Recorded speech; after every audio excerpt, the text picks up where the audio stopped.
Hello, what I've got for you tonight is another installment of my Locksmithing 101 series. This one should have been the first one in the series. I didn't really think about it until a few days ago, but we're going to call this one the basics, the very basics. So we get started here. First off, this is a key blank, no cuts on it. Right here we have the bow of the key, either called the bow or the head. Moving down, this is the shoulder, top shoulder, bottom shoulder. This is the blade of the key. Keep moving down, we've got the tip of the key down here. This groove here is the milling. There's milling right there. There's milling on this side and milling here. That's the milling of the key. Looking down the key this way, that's the key profile. And all the key catalogs and everything you'll see a profile of the key, so you can match it up with the blank that you have. And that's pretty much it for the key blank.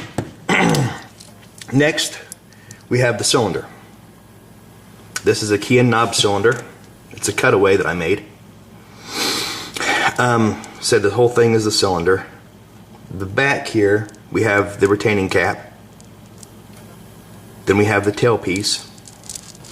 And then over here we have a retaining pin and a retaining spring under that that pushes the pin up so the cap will not spin. And that holds the cylinder in, or holds the plug in, and also holds the tailpiece in. So, one other thing while I got this together. This is the shear line. And that's what you're trying to hit when you pick, is you're trying to raise the key pin up to the shear line so the plug turns. So there it is, all the pins are at the shear line. The key turns. So we'll go ahead and take this back off of it and show you the parts inside. You just press this little spring-loaded pin down. Get a zoom in on it there. Just press it down and just unscrew the retaining cap here. And be careful when you take it off, because like I said, it is spring-loaded and it will shoot across the room. So there's the pin, and inside that hole there is the spring. So there's the spring. So there's that. Okay, so now what we have here is we have the plug, which is this middle part that I'm turning. This outside part is the shell. So you've got the shell and the plug.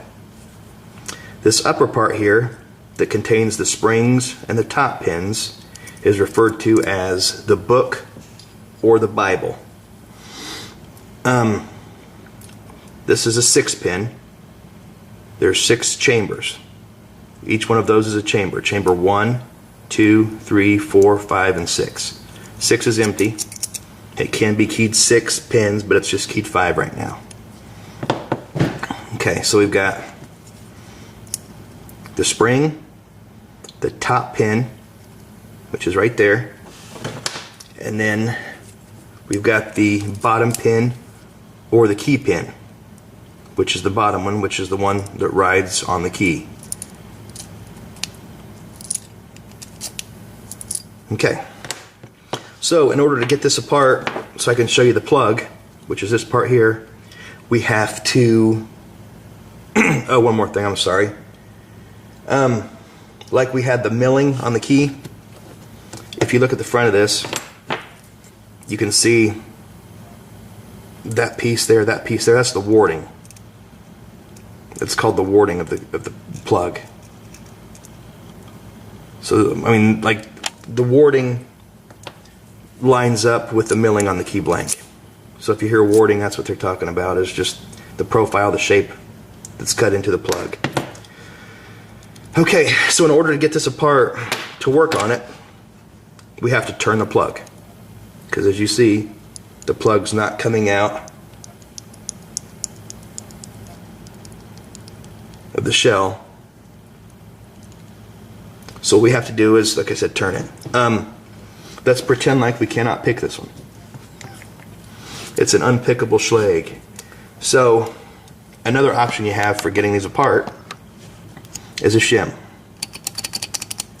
They sell these in packs of 25. It's just pre-curved. I'm not sure the thickness on it. I'll try to find out and put it in the comment section here. But there it is. The way you shim a lock or shim a cylinder is you insert the shim in the back at the shear line. Okay, and you can see it's going in at the shear line. It's stopping on pin number 5. So I put pressure on the back of it. I'm going to zoom in here so you can see. Insert the key, and what happens is you can see the top pin starting to raise up, and as soon as the shear line's met between the top pin and the key pin, the shim slides. So we got number 5 shimmed. So now we're up against pin number 4. So what I do is just slowly back the key out, shear lines hit, and there we go, 4. And just keep on going. There's 3. There's 2. And there's number 1. Now it's shimmed. So what we can do is take the shim out. And these shims you can use a lot. What I do, you'll start getting little indentations on the end of these things. Just take a pair of scissors and cut off the end just a little bit, and you're good to go for another few locks. Okay, so there we have it turned. Now what we're going to do is use a plug follower. And what it does is it follows the plug right out of the lock. A couple things to watch before I mess up here.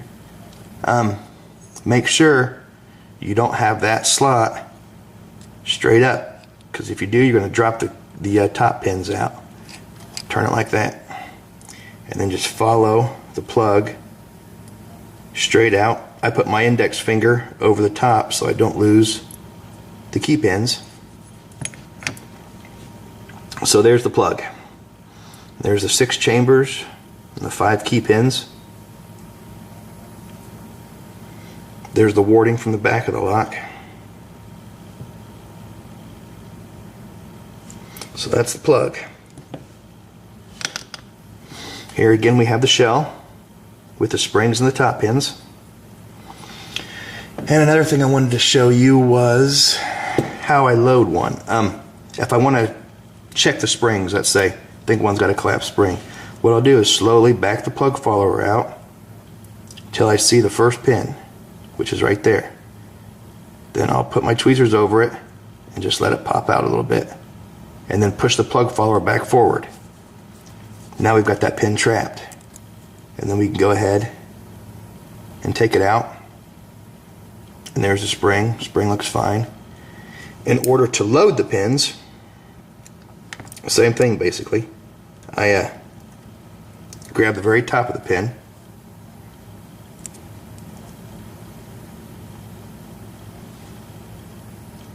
push it down just a hair, and then push the plug follower forward, which traps the pin in place. You can then push the pin down, let the plug follower slide forward, and it's reloaded. And you just go back through all 5 or 6, whatever you have, to load it. And put the plug back in. What we're going to do, don't do that right there, because you see there's no key in it. And what's going to happen is your first driver or top pin is going to fall down into that 6 chamber, and it's going to lock up on you. So make sure you have it turned. Make sure you don't have the slot and the plug follower straight up. Have it off to the side so you have one solid piece as you're loading it back up, and just push it straight through, and then you could turn it and lock it back up. Then we're going to put our retaining spring and pin back in.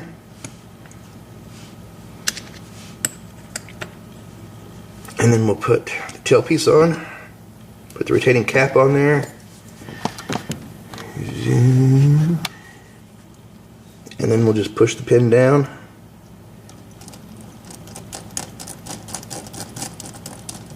And tighten it back up. Now what'll happen a lot of times is you'll get it too tight. If it's too tight, it's going to be hard to turn. So I normally back it off one.